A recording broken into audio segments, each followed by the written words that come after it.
completely 100% locked down. I don't anticipate anyone with ill intentions coming to the city looking to do harm. So our Twitter at RSBN is down for 12 hours. And from what I've been told by several people, is that basically leads to the next step of being deleted or suspended, I should say, for perhaps 7 days. I hope that's not the fact. I hope that's not the case here. But nevertheless, our Twitter is down for potentially 7 hours, and that is absolutely something that we just don't want to see happen. Of course, we've seen that across the board with conservatives, not only in the media, but personalities, companies being completely limited on what they can say and do on social media. So we'll talk about that as well. Also, we want to invite you to follow us on all the other platforms. And you might be watching this on whatever platform right now. Remind you, we have a Facebook page, we have an Instagram page, and we had a Parler page, but of course that's been a little bit shut down as well. You can find our content on Rumble as well, so please go to that. And please note, we've gotten so many people that are now new subscribers on YouTube and have just discovered us on Facebook. We are 100% viewer supported.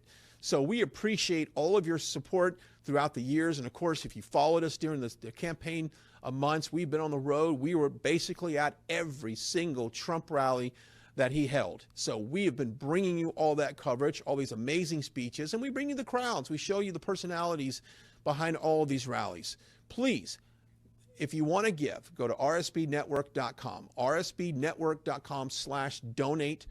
Go to our website. The information might be on your screen right now. And give what you can, because it does take a lot of resources to get our crews around the country and do what we're doing. We've been set up in D.C. now for about 3 months. Ever since the election night, we've been here, been trying to bring you all the coverage on that as well. And of course, we appreciate all of you guys standing near us. And of course, Mike Lindell over at MyPillow has been a tremendous patriot in all of this. And so there's one way that you and I can give back to Mike, because, you know, he's told us several times that he has invested millions of dollars in investigating this election and really trying to get all the facts brought in. So he's been doing that. And of course, he's had a hit on his business as well as far as cancel culture. So if you want to give back to Mike Lindell, this is how I want you to do it.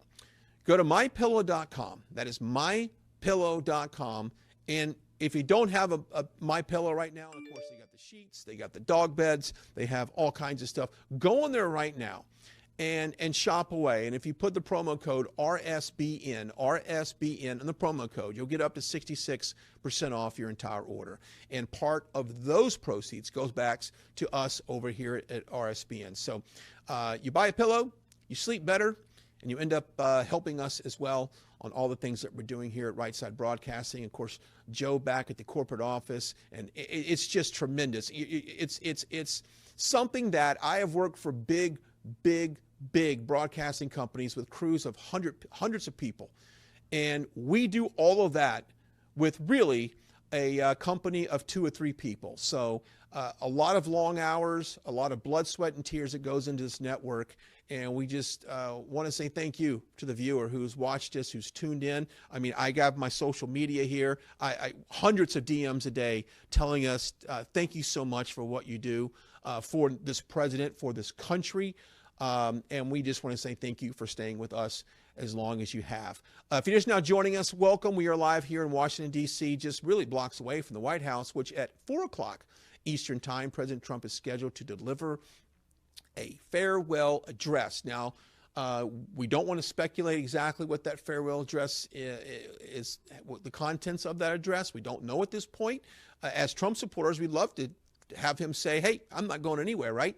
I'm going to stay right here. But we don't know that's what he's going to say. And is there a future of Trump in politics? Absolutely there is. And I think that he is able to reach as many people as he has over the last 4 or 5 years. I think the Make America Great Again movement, it is just that. It's a movement. It's now a mindset that will go far beyond President Trump and his presidency or even events in politics. It goes far beyond all of that. So the MAGA movement will live on. Many politicians right now that we've seen, even that voted against the impeachment, and some voted for the impeachment, they're going to have to face a lot of criticism when they're up for re-election, as millions of people want our politicians to stand behind our president and support all of his efforts. And the ones that don't, quite honestly, could get primaried out of office. And the ones that do would receive, I think, millions and millions of supporters that would help them get reelected. So we'll see this MAGA movement go far beyond just this 4 years. And of course, I've got some examples of some of his biggest achievements over the last 4 years, and perhaps we'll go over that. It's about, we're about getting close. It's 4:01. So I'm just waiting to get word on that video. And once we get word that that video is gone, we will go cut right to that. Just waiting for that to be released. In the meantime, we want you guys to make sure you're following us on all the social media. Like I said earlier, we have been deleted off Twitter, suspended for 12 hours. We'll be back on there. And also a reminder, we will be at Trump's send-off tomorrow at the Joint Air Force Base just outside the city here. We'll be there giving you the coverage from that send-off. And we also have a crew down there in West Palm Beach that will get his arrival when he gets back to South Florida. So lots of action right here on Right Side Broadcasting in terms of the exit for President Trump. We are just waiting for that video to be released, and we'll cut to that as it happens. We can all speculate what he might talk about. You know, we'd love to have him say, hey, I'm going to be here for another 4 years, and this is what I'm going to do. Don't quite think that's realistic, but we can all obviously pray that happens. It's been an amazing 4 years. We've seen what he's done for so many people in this country, not just business. A lot of people look at President Trump and say, well, he's just a billionaire. Well, he's a billionaire that helps the everyday guy on Main Street America, and that's exactly what he's done for 4 years with the economy. Greatest economy that we've ever had, greatest GDP numbers we've ever had, greatest Wall Street expectations we've ever seen, earnings, 401ks have been at an all-time high. So business speaking, this president has been such a pro-business president, bringing thousands of manufacturing jobs right back here in America, making it a pro-business environment, something that we did not see during the Obama administration. They made it very difficult for businesses to conduct here in the States. So that's why they went overseas. Well, President Trump has done all he could to bring all of that back here in the States. So business-wise, it's great. Of course, we saw the southern border of the U.S., the Texas, Arizona, New Mexico, California border wall.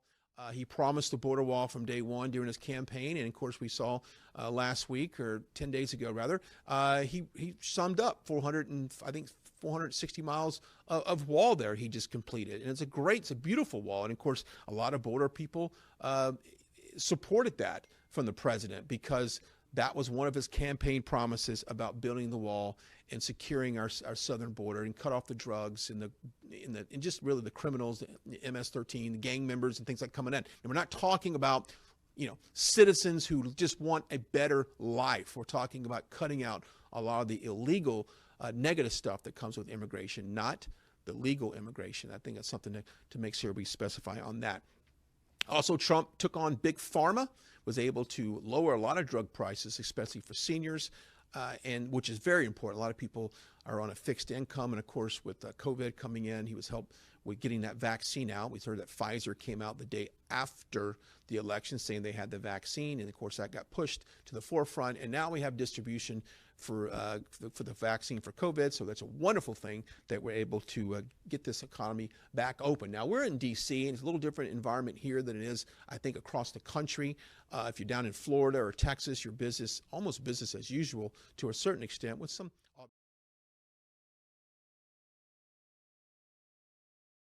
My fellow Americans, 4 years ago, we launched a great national effort to rebuild our country, to renew its spirit, and to restore the allegiance of this government to its citizens. In short, we embarked on a mission to make America great again for all Americans. As I conclude my term as the 45th President of the United States, I stand before you truly proud of what we have achieved together. We did what we came here to do, and so much more. This week, we inaugurate a new administration and pray for its success in keeping America safe and prosperous. We extend our best wishes, and we also want them to have luck, a very important word. I'd like to begin by thanking just a few of the amazing people who made our remarkable journey possible. First, let me express my overwhelming gratitude for the love and support of our spectacular First Lady, Melania. Let me also share my deepest appreciation to my daughter Ivanka, my son-in-law Jared, and to Barron, Don, Eric, Tiffany, and Lara. You fill my world with light and with joy. I also want to thank Vice President Mike Pence, his wonderful wife Karen, and the entire Pence family. Thank you as well to my Chief of Staff, Mark Meadows, the dedicated members of the White House staff, and the cabinet, and all of the incredible people across our administration who poured out their heart and soul to fight for America. I also want to take a moment to thank a truly exceptional group of people, the United States Secret Service. My family and I will forever be in your debt. My profound gratitude as well to everyone in the White House Military Office, the teams of Marine One and Air Force One, every member of the armed forces, and state and local law enforcement all across our country. Most of all, I want to thank the American people. To serve as your president has been an honor beyond description. Thank you for this extraordinary privilege, and that's what it is, a great privilege and a great honor. We must never forget that while Americans will always have our disagreements, we are a nation of incredible, decent, faithful, and peace-loving citizens who all want our country to thrive and flourish and be very, very successful and good. We are a truly magnificent nation. All Americans were horrified by the assault on our Capitol. Political violence is an attack on everything we cherish as Americans. It can never be tolerated. Now more than ever, we must unify around our shared values and rise above the partisan rancor and forge our common destiny. 4 years ago, I came to Washington as the only true outsider ever to win the presidency. I had not spent my career as a politician, but as a builder looking at open skylines and imagining infinite possibilities. I ran for president because I knew there were towering new summits for America just waiting to be scaled. I knew the potential for our nation was boundless as long as we put America first. So I left behind my former life and stepped into a very difficult arena, but an arena nevertheless with all sorts of potential if properly done. America had given me so much, and I wanted to give something back. Together with millions of hardworking patriots across this land, we built the greatest political movement in the history of our country. We also built the greatest economy in the history of the world. It was about America first because we all wanted to make America great again. We restored the principle that a nation exists to serve its citizens. Our agenda was not about right or left. It wasn't about Republican or Democrat, but about the good of a nation, and that means the whole nation. With the support and prayers of the American people, we achieved more than anyone thought possible. Nobody thought we could even come close. We passed the largest package of tax cuts and reforms in American history. We slashed more job-killing regulations than any administration had ever done before. We fixed our broken trade deals, withdrew from the horrible Trans-Pacific Partnership and the impossible Paris Climate Accord, renegotiated the one-sided South Korea deal, and we replaced NAFTA with the groundbreaking USMCA. That's Mexico and Canada, a deal that's worked out very, very well. Also, and very importantly, we imposed historic and monumental tariffs on China, made a great new deal with China. But before the ink was even dry, we and the whole world got hit with the China virus. Our trade relationship was rapidly changing. Billions and billions of dollars were pouring into the U.S., but the virus forced us to go in a different direction. The whole world suffered, but America outperformed other countries economically because of our incredible economy and the economy that we built. Without the foundations and footings, it wouldn't have worked out this way. We wouldn't have some of the best numbers we've ever had. We also unlocked our energy resources and became the world's #1 producer of oil and natural gas by far. Powered by these policies, we built the greatest economy in the history of the world. We reignited America's job creation and achieved record low unemployment for African Americans, Hispanic Americans, Asian Americans, women, almost everyone. Income soared, wages boomed, the American dream was restored, and millions were lifted from poverty in just a few short years. It was a miracle. Stock market set one record after another with 148 stock market highs during this short period of time, and boosted the retirements and pensions of hardworking citizens all across our nation. 401ks are at a level they've never been at before. We've never seen numbers like we've seen, and that's before the pandemic and after the pandemic. We rebuilt the American manufacturing base, opened up thousands of new factories, and brought back the beautiful phrase, "Made in the USA." To make life better for working families, we doubled the child tax credit and signed the largest ever expansion of funding for child care and development. We joined with the private sector to secure commitments to train more than 16 million American workers for the jobs of tomorrow. When our nation was hit with the terrible pandemic, we produced not one, but 2 vaccines with record-breaking speed, and more will quickly follow. They said it couldn't be done, but we did it. They called it a medical miracle, and that's what they're calling it right now, a medical miracle. Another administration would have taken 3, 4, 5, maybe even up to 10 years to develop a vaccine. We did it in 9 months. We grieve for every life lost, and we pledge in their memory to wipe out this horrible pandemic once and for all. When the virus took its brutal toll on the world's economy, we launched the fastest economic recovery our country has ever seen. We passed nearly $4 trillion in economic relief, saved or supported over 50 million jobs, and slashed the unemployment rate in half. These are numbers that our country has never seen before. We created choice and transparency in healthcare, stood up to Big Pharma in so many ways, but especially in our effort to get favored nations clauses added, which will give us the lowest prescription drug prices anywhere in the world. We passed VA choice, VA accountability, right to try, and landmark criminal justice reform.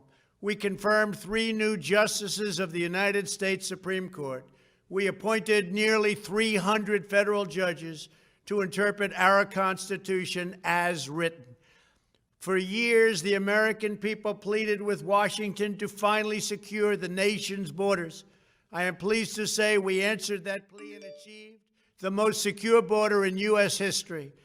We have given our brave border agents and heroic ICE officers the tools they need to do their jobs better than they have ever done before, and to enforce our laws and keep America safe. We proudly leave the next administration with the strongest and most robust border security measures ever put into place. This includes historic agreements with Mexico, Guatemala, Honduras, and El Salvador, along with more than 450 miles of powerful new wall. We restored American strength at home and American leadership abroad. The world respects us again. Please don't lose that respect. We reclaimed our sovereignty by standing up for America at the United Nations and withdrawing from the one-sided global deals that never served our interest. And NATO countries are now paying hundreds of billions of dollars more than when I arrived just a few years ago. It was very unfair. We were paying the cost for the world. Now the world is helping us.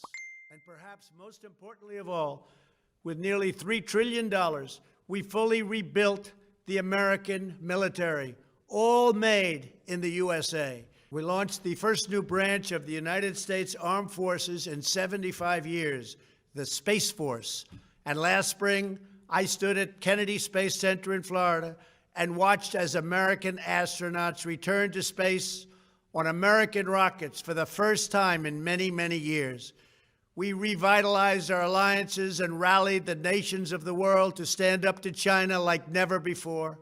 We obliterated the ISIS caliphate and ended the wretched life of its founder and leader, al-Baghdadi. We stood up to the oppressive Iranian regime and killed the world's top terrorist, Iranian butcher Qasem Soleimani. We recognized Jerusalem as the capital of Israel and recognized Israeli sovereignty over the Golan Heights. As a result of our bold diplomacy and principled realism, we achieved a series of historic peace deals in the Middle East. Nobody believed it could happen. The Abraham Accords opened the doors to a future of peace and harmony, not violence and bloodshed. It is the dawn of a new Middle East, and we are bringing our soldiers home. I am especially proud to be the first president in decades who has started no new wars. Above all, we have reasserted the sacred idea that in America, the government answers to the people. Our guiding light, our North Star, our unwavering conviction has been that we are here to serve the noble, everyday citizens of America. Our allegiance is not to the special interests, corporations, or global entities. It's to our children, our citizens, and to our nation itself. As president, my top priority, my constant concern, has always been the best interests of American workers and American families. I did not seek the easiest course. By far, it was actually the most difficult. I did not seek the path that would get the least criticism. I took on the tough battles, the hardest fights, the most difficult choices, because that's what you elected me to do. Your needs were my first and last unyielding focus. This, I hope, will be our greatest legacy. Together, we put the American people back in charge of our country. We restored self-government. We restored the idea that in America, no one is forgotten because everyone matters and everyone has a voice. We fought for the principle that every citizen is entitled to equal dignity, equal treatment, and equal rights because we are all made equal by God. Everyone is entitled to be treated with respect, to have their voice heard, and to have their government listen. You are loyal to your country, and my administration was always loyal to you. We worked to build a country in which every citizen could find a great job and support their wonderful families. We fought for the communities where every American could be safe and schools where every child could learn. We promoted a culture where our laws would be upheld, our heroes honored, our history preserved, and law-abiding citizens are never taken for granted. Americans should take tremendous satisfaction in all that we have achieved together. It's incredible. Now, as I leave the White House, I have been reflecting on the dangers that threaten the priceless inheritance we all share. As the world's most powerful nation, America faces constant threats and challenges from abroad. But the greatest danger we face is a loss of confidence in ourselves, a loss of confidence in our national greatness. A nation is only as strong as its spirit. We are only as dynamic as our pride. We are only as vibrant as the faith that beats in the hearts of our people. No nation can long thrive that loses faith in its own values, history, and heroes, for these are the very sources of our unity and our vitality. What has always allowed America to prevail and triumph over the great challenges of the past has been an unyielding and unashamed conviction in the nobility of our country and its unique purpose in history. We must never lose this conviction. We must never forsake our belief in America. The key to national greatness lies in sustaining and instilling our shared national identity. That means focusing on what we have in common, the heritage that we all share. At the center of this heritage is also a robust belief in free expression, free speech, and open debate. Only if we forget who we are and how we got here could we ever allow political censorship and blacklisting to take place in America. It's not even thinkable. Shutting down free and open debate violates our core values and most enduring traditions. In America, we don't insist on absolute conformity or enforce rigid orthodoxies and punitive speech codes. We just don't do that. America is not a timid nation of tame souls who need to be sheltered and protected from those with whom we disagree. That's not who we are. It will never be who we are. For nearly 250 years, in the face of every challenge, Americans have always summoned our unmatched courage, confidence, and fierce independence. These are the miraculous traits that once led millions of everyday citizens to set out across a wild continent and carve out a new life in the Great West. It was the same profound love of our God-given freedom that willed our soldiers into battle and our astronauts into space. As I think back on the past 4 years, one image rises in my mind above all others. Whenever I traveled all along the motorcade route, there were thousands and thousands of people. They came out with their families so that they could stand as we passed and proudly wave our great American flag. It never failed to deeply move me. I knew that they did not just come out to show their support of me. They came out to show me their support and love for our country. This is a republic of proud citizens who are united by our common conviction that America is the greatest nation in all of history. We are and must always be a land of hope, of light, and of glory to all the world. This is the precious inheritance that we must safeguard at every single turn. For the past 4 years, I have worked to do just that. From a great hall of Muslim leaders in Riyadh to a great square of Polish people in Warsaw, from the floor of the Korean Assembly to the podium at the United Nations General Assembly, and from the Forbidden City in Beijing to the shadow of Mount Rushmore, I fought for you, I fought for your family, I fought for our country. Above all, I fought for America and all it stands for, and that is safe, strong, proud, and free. Now, as I prepare to hand power over to a new administration at noon on Wednesday, I want you to know that the movement we started is only just beginning. There's never been anything like it. The belief that a nation must serve its citizens will not dwindle, but instead only grow stronger by the day. As long as the American people hold in their hearts deep and devoted love of country, then there is nothing that this nation cannot achieve. Our communities will flourish, our people will be prosperous, our traditions will be cherished, our faith will be strong, and our future will be brighter than ever before.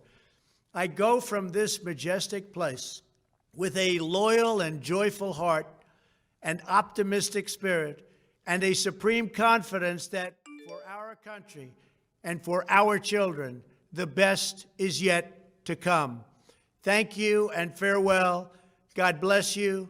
God bless the United States of America.